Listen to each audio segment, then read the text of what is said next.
Our goal is to help you identify the signs of boredom in your marriage and provide practical and safe tips to reignite that passion, fun, and excitement in your relationship. What are the signs that your marriage might be getting a little too routine? Let's dive into that subtle hints and find out how to address those.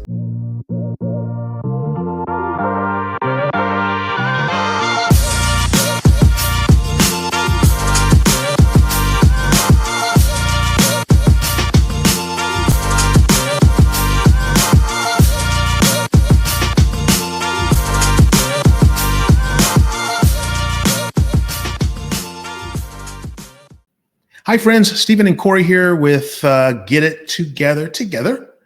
Do you struggle with Boredom in your relationship? Boredom, right? Yeah, well, we've got you covered. Don't worry about that. Today's episode is packed with actionable steps to help you build a friendship and maintain that relationship in your marriage. And by the way, if you are dealing with this boredom, you're probably the problem. Is the spark fading in your marriage? Don't worry, we've got the secrets to reignite that flame. So stay tuned to discover how you can turn your marital boredom into excitement. That's true, yes. So welcome to season 3 of Stephen and Kori. Get It Together podcast. I'm Stephen and I'm Kori. Today, we're tackling the topic that many couples face but few talk about openly, and that is overcoming boredom in your marriage. We'll be discussing ways to actually like your partner, right? Oh, yeah. And bring humor back into your relationship and learn to listen to those who have conquered boredom in their relationship. They have really important lessons to teach us. And so we'll be talking about that along with a few other thoughts of our own on how to build love that lasts a lifetime and turn your relationship around. Our goal is to help you identify the signs of boredom in your marriage and provide practical and safe tips to reignite that passion, fun, and excitement in your relationship. What are the signs that your marriage might be getting a little too routine? Let's dive into that subtle hints and find out how to address those. Let's explore some common signs of boredom in marriage. Here's what that looks like. One of the big signs is, guess what? Lack of communication. Huge. Lack of communication. As a married couple, you can slowly get into habits that create stagnant communication, right? Such as, listen, I already know what Kori's going to think. I already know what her opinion is going to be, right? So I could fall into a habit of just not checking with her because it's like, I already know what she's going to say. Yeah, that's true. And remember, communication comes in all shapes and sizes. By the way, he doesn't always know what I'm going to think or what I'm going to say. Absolutely. Things change. Life changes. Things advance. Exactly. In communication, those different types of communication, we're going to talk about a couple of them. Number one, let me just explain to you that when you learn how to communicate with each other, the word communication can describe several important types of communication that we'll cover. One is engaging in small talk. That is so important. And you think, well, it's just small talk, shooting the breeze. Yeah, it is. But it's sharing facts and relaying your daily experience with each other. This creates a connection without any kind of deep or emotional vulnerability. It's just, how was your day? What's going on? And then there's administrative conversation. Oh, yeah. And that's like having a mini business meeting with each other. You're talking about things like daily schedules and you're in the chores that have to be done, the to-do list and the budget. Those type of things are important because those talks take you into marriage running conversations. How are you running your marriage smoothly? And what does that look like? And it also gives you an opportunity to compliment each other and edify each other in those chores or tasks that are difficult for one or the other. Well, and sometimes those administrative conversations, they can actually drive you towards some arguments that inevitably will arise as you're going through some of these things. And so based on that, you also have to be well-versed in conflict management, right? And, you have to be able to successfully manage disagreements, and it keeps small problems that might exist or develop from becoming bigger issues in your marriage, right? So, these first 3 types of communications usually dominate our communication, and they happen pretty naturally. But, your marriage won't survive long term if these are the only conversations you guys are having together, because it's sort of like little nitpicky type things, and they just drive for they create an atmosphere that is not necessarily the most positive of energy. Yeah, and sometimes it can be judgmental too. Right. So you'll also need to create life-giving discussions. So remember, we talked about the number one was small talk. then administrative conversation, but life-giving discussions. What's that look like? What are you talking about with your spouse in your life? Yeah. Are you talking about their feelings, their fears, their needs, their dreams, their hopes? Those are life-giving discussions, and those are so important. Yeah. So those are 4 types of communication in a marriage that are like pretty much the basis Oh yeah, of your communication. Yeah. These types of communication will keep you both current and with what's happening in your spouse's heart.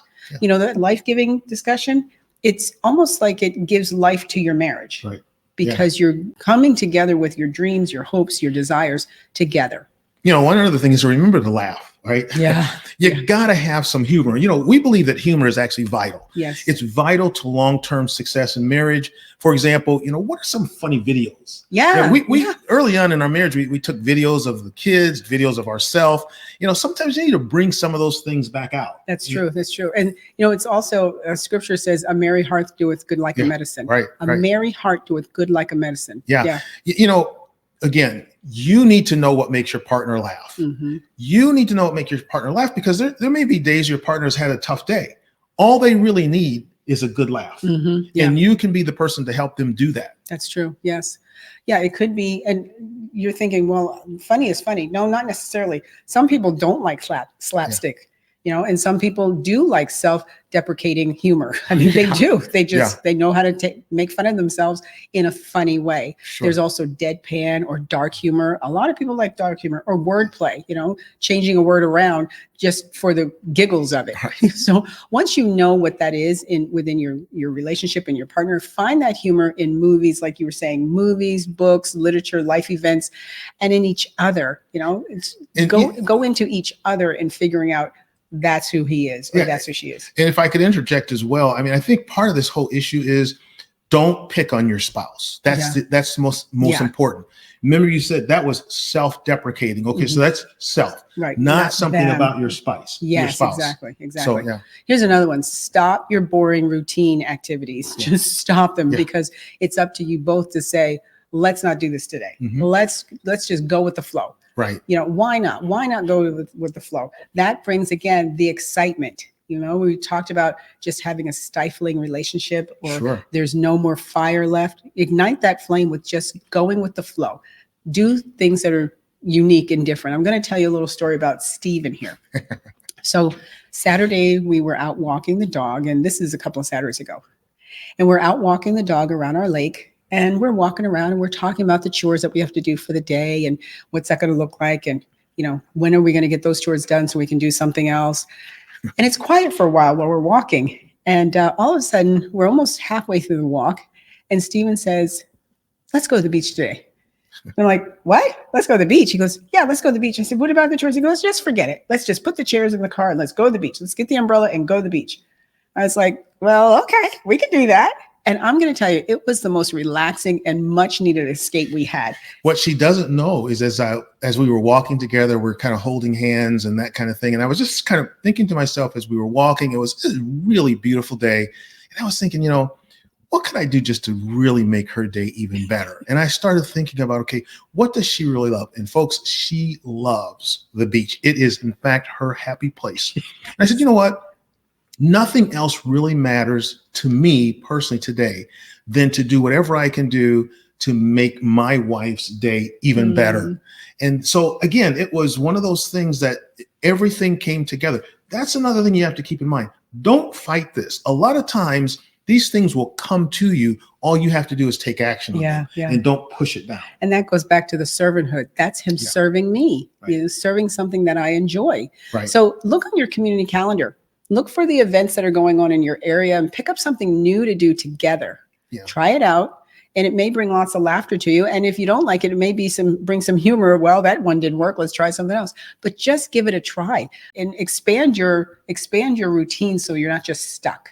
Well, and think about this, folks. After all, ladies and gentlemen, after all the dust settles, what you guys are looking to do is create a friendship, a lasting friendship. I mean, Kori is my best friend. All right. She's my best friend. And let's look at another couple, by the way, Courtney and Robert. Courtney says that they've been married like for 47 years. Right. Okay. And Courtney says, if I have a problem, he's the first person I turn to. Yeah. And vice versa. Yeah. Robert says, hey, I think it's very important for couples to really nurture that friendship. Mm-hmm. Be friends with each other. Okay. Yeah. That's what keeps you together over the years. And here's the thing, ladies and gentlemen, as we're in this episode, this season 3, we're letting you guys have it on a big way because, there's a reason that over 50% of marriages are in divorce. Mm-hmm. There's a reason. This boredom could be a part of it, right? Yeah. Yeah. And I got to tell you, I enjoy telling people that instead of I love Stephen, I like Stephen. Yeah, just I like him. like him. Yeah. How many couples can say, well, I like him sometimes. And I like her. And she's easy to like. That's the other thing. I am so easy. She is easy. Not all the time, but most of the time. Most of the time, she's truly easy to like. That's one big deal. That as you put this together and you put this together the right way, folks, it really should become easier. But I got to tell you, to create that relationship requires time. Yes. It requires time to become friends. If you're not best friends when you get married, and even if you are best friends when you get married, your marriage changes. So you have to constantly focus on, what do I like about this person? Am I likable? It's so important for couples to develop that friendship rituals, like going on a regular date because you dated when you were friends before you got married, or exercising together, or finding a hobby, like try kayaking together in the same kayak. It's so true. Doing things together, watching TV shows that you both enjoy. Steve and I love political TV shows, and we really get into conversations about it because that's something we love and we laugh. And so just find those things that you say, let's do this together and see how it works. How's that? See how it works first. Right. And see if you want to continue with it or put it to the side and try something else. The thing I was thinking about as you were talking there, Kori, is I thought, I think it's so important for couples as well, for both, husband and wife and spouses, okay, to make sure that they are likable to themselves. Some of you guys don't even like yourself. So again, your spouse is bored with you because you're actually bored with yourself. Yeah. Okay. You have to consistently be recreating who you are. That's where life coaching comes in. Yeah, that's very true. Because, these are things, by the way, that we have lived through. You don't go to, 44 years of marriage or 40 years of marriage or whatever the number is without going through these things. What we're saying to you is there are ways to manage it. Now, here's another one, social life, okay? Some of you have a lack of social life. You're just deadbeats, okay? You need to have some personal reflection and say, am I a deadbeat? Okay? And if I'm a deadbeat, that means that I need to do some things to actually, overcome that, okay? So don't get in a rut. If you're in a rut, you want to get out of that rut, okay? And seek out, maybe you have some cultural differences or some cultural variations. That's another thing that you need to drill into. Yeah, yeah. So let me just say this, becoming stagnant in your conversation with each other, that is what can become the common complacent thing in your social life. Right. Your social life with each other before you were social outside, because you do have a social life with each other. Remember, we talked about the basic conversations. Well, it goes deeper than that. And as you were saying, the cultural differences have unique ways of keeping you and your marriage exciting because you're joining into different cultural activities. You're maybe wearing different clothing that you didn't wear before. And if you have children, you're educating them on those. So start inviting friends and making new friends. When you go to those activities, seek out new friends. I met a new friend at a function that I'm going to tell you about later on. And you invite those friends into your social engagement. The activities that you both enjoy, when you go out there and you're looking to find common connections with people, you're not going to try to strain this, or your husband says, well, I like him. And you say, well, I don't like his wife. And now you're stuck because it's like, well, my husband likes the husband, but I don't like the wife. Does that mean that's a social connection? No, because you both need to be comfortable in that environment. And I'm sure there's many of them out there. We hear about it all the time. I like it. I like my girlfriend, but I don't like her husband. That can be a problem. And that's a real problem. Yeah. But if you just start doing social activities in monthly, make it a monthly thing. So ladies and gentlemen, if you're just joining us, we've been chatting for a while here on this podcast. We're talking about boredom in marriage, right? It's very, very important for you to recognize the signs. And if you don't know these things, dial back on this podcast and see. But you want to make sure that you try and understand the signs of this boredom early on in your marriage, because there are some common misconceptions. And one is that boredom, in your marriage means your marriage is failing. That is absolutely the farthest thing from the truth. Or some of you might think, again, it's a myth, right? That only young relationships are exciting. Also, that's a huge myth. Mature relationships can be just as thrilling with less effort, actually, because you know each other a little bit more. Right. So when you get fun going into momentum, you can shatter and absolutely dismantle these whole ideas of boredom. That's good. That's true. Yes. So ever wondered why routine can feel so stifling? Well, guess what? I do wonder that sometimes, but we've got the stats to back up what new experiences in developing a friendship are essential for your healthy marriage. Oh, cool. So in our stats and facts section, we always want to give you history of people who have searched and studied these things. So that's why there's statistics and facts. And here we have, in our stats and facts, we have a Dr. Carl Pilmer is a gerontologist. What is a gerontologist?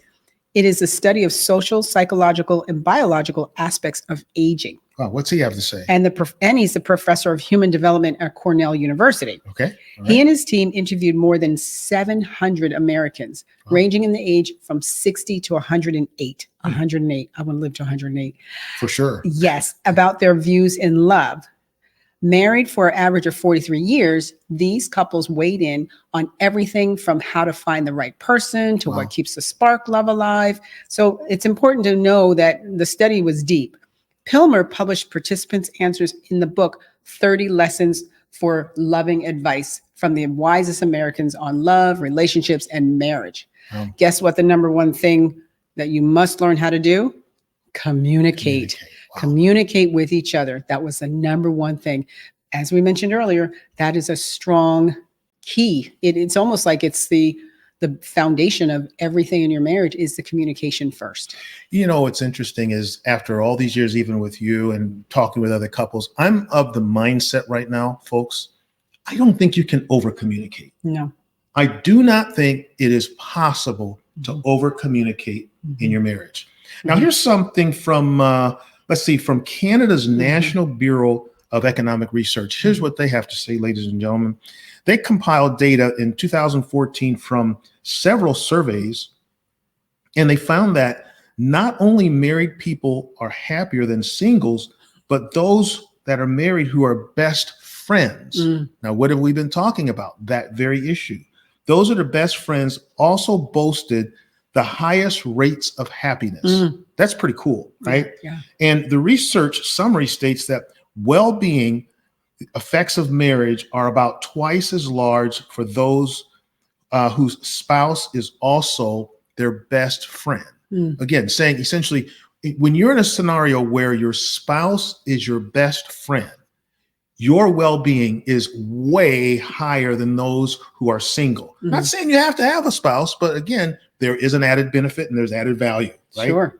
Here's another stat. Yeah, this is Greg Smalley. What's he have to say? Greg Smalley serves as the Vice President of Marriage and Family Formation at Focus on the Family. Great organization. He wrote an article called Conflict Resolution Leads to Lifetime Love.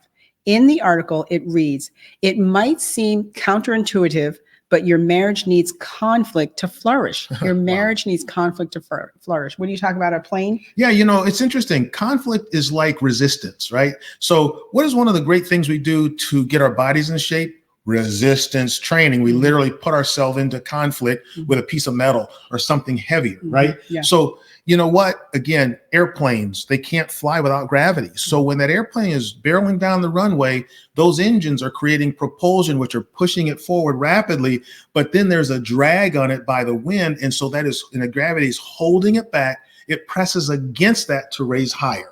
So when you have conflict in your marriage, it acts as that resistance. So there's a law of resistance can actually push you higher if you learn how to deal with it. Yeah, it says here, healthy conflict is that. I like that, by the way. Thank you. That's why I asked him, because he always explains that when we're talking to married couples. Healthy conflict is the doorway into the deepest levels of intimacy, connection in your relationship. Intimacy connection. Yeah. Intimacy connection in your deepest levels. Yeah. You have the opportunity to use conflict, those times when you're hurt, annoyed, frustrated, wounded, confused, angry, and discouraged with each other, to grow closer. Yeah. That is totally the gravity. That is totally the conflict, right? Yeah. All of those things. You have the opportunity to grow together. And by the way, our vision is about getting it together, but the reality is that you also have to grow separately, right? And then you get together and then you grow together. That's good. Yes. That's critically important, by the way. Yes. You have to take the ownership in that area. Yes. Yes. Real raw. Okay. And this is the time for us to share a little bit about what we have done to sort of overcome this boredom deal. Hear why the word commitment is so scary in modern marriage. Commitment is scary in modern marriage. Why is that word commitment so scary? Well, we're going to talk about that. For example, in 1 Corinthians 7:28, the Apostle Paul made it clear that those who marry will have worldly troubles. What does that mean, worldly troubles? Rough patches. Rough patches are part of every couple's journey together. So hold on. Rough patch. What does that mean? Rough patches. Turbulence. There we go. Like on a plane. We already talked about the turbulence. Inevitable turbulence is going to cause you to want to jump out the plane. Right. So if you feel rocky, if you feel like it's unstable, turbulence in your marriage, that's not a reason to jump ship. Exactly. The directive is normally if you're on a plane, they hit turbulence. The idea is, hey, you need to tighten your seatbelt. Or if your seatbelt's not on, you better make sure your seatbelt's on. They're not going to stop that thing and let you jump out the window. They want you to barrel in. That's right. So couples in long-lasting relationships have to understand that they adopt a long-time commitment, a lifelong commitment mindset. Lifelong commitment mindset. Now, couples also, in that mindset, understand that they love, like, and respect each other. So divorce isn't even an option if your love is going to last a lifetime. However, I do want to put this in here because there's a lot of couples who are struggling because you might be in a relationship with physical, emotional, or spiritual abuse. Or violence, some kind of violence. Yeah, some sort of violence.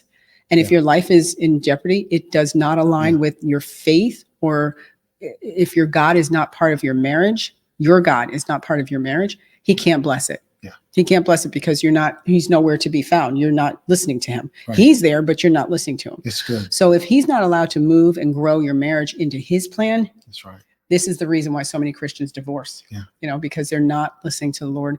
And those who are non-Christians, God help them. I don't know. I don't know what they're going to do, but if they're not marrying in a faith that they both hold, then they are not following God's plan for their lives and in their marriage. Now they have an opportunity. We actually had a couple on who talked about they both had the Lord in their lives and they had to come back together. They were on the verge of divorce and they had to realign themselves with God's plan. Right. So just giving you that information that if you don't have that, then seek that, because that way you can keep a strong marriage together. It's interesting because today's modern marriages, they have confusion, right, of what a relationship is. So what we see is that they actually have some confusion. The view of marriage, like it tends to never discuss certain things like selflessness, right? Or self-sacrifice, or sacrifice itself, meaning that I'm going to subordinate myself, okay, so that I might actually lift you up. And there's a reluctance to discover servanthood. How can I serve, my mate? What can I do to really serve them? So it's all about servanthood. It's all about selflessness. Today, we seem like we want to assert ourselves, right? And we want our spouse to serve us, okay? But we're not doing the same thing to reciprocate that and serve them. Like the story of Stephen saying, I know that this is what she would like to do, walk around go to the beach. How can I serve her and make a brilliant, beautiful day even more beautiful? Right? And we both got the benefit. It was a massive deposit into our relationship. Absolutely. Which, by the way, helps to eradicate this idea of boredom. And this is what we're talking about, folks. If you're just joining us, we're talking about boredom in marriage. The reality is if you are encountering boredom in your marriage today, you have to take a personal responsibility to talk about and work on, dismantling that boredom. Here's an example. So Stephen was just a workhorse. I was. And I said to him, honey, Still am, you've actually. got to find a hobby. You got to have a hobby because this is just, it's too much. You work, you come home, you rest, and, you know, you hang out with us as a family. And this was years ago, by the way. Yeah. Oh yeah. When When our adult children were little children. Yeah. And I said, you have to have a hobby. And so, you know, I thought he would pick up tennis or golf or, you know, playing basketball with the guys at the local gym. No. You know what he did? He went out and got his license for motorcycle riding. I was like, what? I'm going to get my motorcycle license. I'm like, which was, oh, by the way, a childhood passion. I mean, I always wanted to be able to do that as a kid. And so I was like, okay, that's like dangerous, you know, hobby, but not dangerous. So he went ahead and he did. He got his license, he took the class, and he got on a bike and he started riding these motorcycles and loving it. And he's like, honey, you should join me. Wind therapy, WIND, wind therapy. And he said, you should join me. I said, no, that's okay. That's okay. I'm good. And then he'd say, hey, kids, you want to get on? So our daughters would get on safely, get on the bike with their dad. And they were like, Mom, it's so much fun. You talk about having fun in your family. And then I was thought, okay, let me get on the back. Oh my gosh, it was a connection, total no boredom, excitement, reigniting flame of just being together, laughing on the bike, the fresh air, and going to new places on the bike. You know, it was just a turning point for us. It brought back excitement into our marriage. It was a turning point for us to say, hey, we've got something we like to do. I ride the bike. I don't drive the bike, but it's fun because we get to see things together. So that's something that you might want to do with your spouse. You know, do something that causes you to do a childhood thing, something you thought of as a child and you haven't done it. You know, here's another thing. I grew into loving to serve my husband. I'm talking food, serve my husband, cooking for him. You know, there was a time I liked to cook, but it was okay. But he would say, what do you want to eat? And he'd say, I don't care. I'm like, okay, I don't care either. Now I literally enjoy cooking for him. She's good at it too. And She's pretty phenomenal. Thank you. I am very good at cooking. And, you know, the little things that he likes, like he doesn't know when we go out to eat, he doesn't know what he wants to eat. He's like, whatever she makes, I like. So one thing is beautiful. Another servanthood, whenever we go out to eat, he says, honey, pick 2 things off the menu and I'll eat one of them. So that's great for me. I get to pick 2 things. I'm like, great. Okay, I want this and I want that. You know how when you get to a restaurant, like, do I want this or do I want that? No, I'm going to get them both. And he gets one and then we get to share it. So that's, again, a small thing, but it's fun. It's selflessness on his part. He's going to eat whatever's in. And sometimes he'll turn around and go, I think I'll get something else too. And we'll have 3 meals in front of us, you know, which is fun. What about you guys? I know we have some feedback that we're going to share, but be thinking about that, you know, and share that, you know, in the comments section. Well, what about you? So this is our real raw time, you know. Yeah. So I'm sort of reflecting on some opportunities to step out of my comfort zone that you had a principal energy in helping me do that. And one is I never learned how to swim. Okay. And so Kori is an avid swimmer. She swims like a fish. So all these years going to the beach, she's out in there playing in the water by herself. And I'm kind of sitting back because what? I have a fear of water. So she gave me swim lessons, like as a 40th anniversary or something, 40-year birthday. Yeah. And so I had to really get out of my comfort zone to be able to do that. But it absolutely was life changing. It was a transformation for me. And the other thing is, years ago, I used to do a lot of yard work. Let me talk about that water, because when I got to see him in the water and he would do things like, look, and he'd go underwater and he'd come back up and he was like a little kid. He's like, look, and I did it. I'm like, that's so great, you know, or he'd take the board and he'd kick his legs. I'm like, look at you. Yeah. So, you know, you might think, well, you know, so what? He did. It's new. It was new for him and it was new for me. I'm like, look at you, Stephen, you go. You know, it's interesting as she's talking, I'm sitting here thinking, okay, and this, by the way, the podcast is about, you know, boredom in marriage. Yeah. But here's 2 simple things that we did. It's not about us. It's actually about you guys. But the reality is we're sharing some things with you that we have done that totally eradicate boredom. Totally. I mean, you ask her, she cannot be on the back of that motorcycle without having a thrilling time. And by the way, you know, we're not hot rodders. It's, you know, we're in the mountains, we're cruising along, maybe 40, 50, just enjoying everything that's going on, or we're in the waves, just maybe riding the waves or letting the waves come crashing over us. Again, I don't know how you can find boredom in that, but we certainly did not. That's We right. certainly did not. Here's another one. She loves working outside. I used to love working outside a lot myself, in the garden. But I'm a perfectionist. I used to take a lot of time doing it. Somewhere along the line, I started to outsource that. And so I like to enjoy how pretty it is, but I didn't actually want to put the man hours into doing it. Well, but you used to enjoy putting the man hours. I used to enjoy it. Yeah. So actually now we've kind of circled back to working out there together. And it's so wonderful to see the joy on her face. Again, something pretty simple that we engage in together that helps to eradicate any kind of boredom. Boredom has no time for that. And it brings up, we talked about those conversations. It brings up conversations where he says, hey, did you notice the hibiscus has put out another flower? I'm like, I know, because he notices, because he's out there. He might be killing weeds or he might be putting fresh mulch out, but he knows what's in the garden. And it's beautiful because we have that commonality. And again, it's a matter of finding commonality in things that we both enjoy. The other day, we were out in the yard and we were trimming this huge, I guess someone called it a boxwood, but it's a massive boxwood. And this thing was like growing all over the place. And together we got our ladder out there and it's about 15 feet tall. We trimmed the heck out of this thing. But here's what's interesting. While you're doing the work, you cannot see how good it is. We finished up, we picked up all the little trimmings and everything. The following morning, we went outside, both of us, and we were stunned.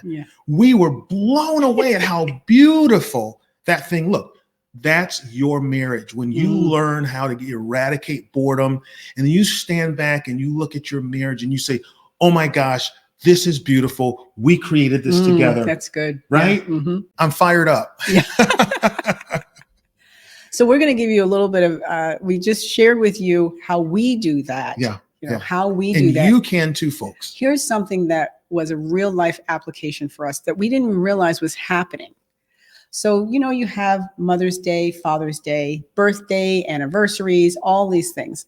Well, our grown-up adult children, our adult children, when they ask us, what do you want for those special occasions, those holidays, those birthdays, those anniversaries, we tell them, and we suggest you tell them to combine all of them for something that you personally have never done, or you may have never done, or you haven't done in a while.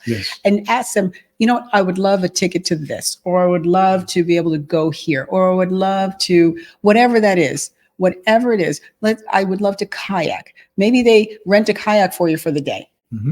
Those are the things that you can experience, and it gives, and then give them feedback. When you give them feedback from the fun that you've had, it causes your kids to say, my parents have so much fun in their marriage. My parents enjoyed this, or my parents do this together. And it brings them into a place where they want to see that in their relationship too. So use those times to communicate and give feedback. Here's one for us. Our youngest daughter, for my birthday or for my Mother's Day, she got us concert tickets to, and you might have seen this on one of our posts in the past. We went to the Commodores. Well, the Commodores, I loved the Commodores when I was in high school and middle school, and they were playing. And so she got us both tickets for the Commodores. That was so much fun. All the songs that we were like, incredible. Oh, I remember this song and this song. We were like little kids. Oh yeah, we were doing the whole wave back and forth, but it was just fun. She dances well. I'm not much of a dancer, but man, I'll tell you, she was like. And it was raining and we had the umbrellas. Everybody had their umbrellas because it was outdoors. And everybody was laughing. We could care less. It was so much fun. And we got to tell our daughter, thank you so much for that. That was so much fun. And it was exciting for the two of us just to laugh, laugh. And then our oldest daughter, for my Mother's Day and birthday, she got us tickets to a jazz festival. So it was a weekend jazz festival. And so we got to stay overnight at the hotel. And by the way, we got a place right on the water. Right on the water. On the beach. On the beach, yep. I wonder why we did that. Make something that she loves even better. So again, by the way, guys, there's benefits. Think about the fun that you can do, and your kids can be a part of that. Our oldest daughter, she's like, you did. We showed them both pictures and videos. And so now guess what we're doing? We're thinking about the future. What can we do more of that with? So use those, be spontaneous again. Be spontaneous, like we shared with Stephen at the beach, saying, let's go to the beach. Just be spontaneous. And when you find something, you're like, you know what, let's go ahead and do that. Get on your calendar, get on your community calendar and find out what's going on in your area, what events, and just say, let's just do this. Let's just go ahead and do this. Spontaneity is the key. Yeah, absolutely. Be spontaneous, because what that will do is it'll catapult you out of the rut that you have put yourself in. Mm-hmm. And this is the thing, you have to take personal responsibility for that. Yeah. Okay. Being spontaneous will help, again, catapult you out of that rut. Mm-hmm. Your most pressing questions about keeping the spark alive in your marriage are coming up right now, answered. So I was going to say, here are some couple questions from some of our listeners. Let's just see. We always take a Q&A. So this is our real raw Q&A time. And this one's from Stacy. Do you want to cover that one? Yeah, here's from Stacy. She says, we tend to avoid tough conversations because we don't want to hurt each other. I mean, this is a pretty good situation, but she says, I'm now seeing and hearing frustration on my husband's face and in his voice. So how do we have those conversations without pain? It's really important to take time, to untangle the hard conversations.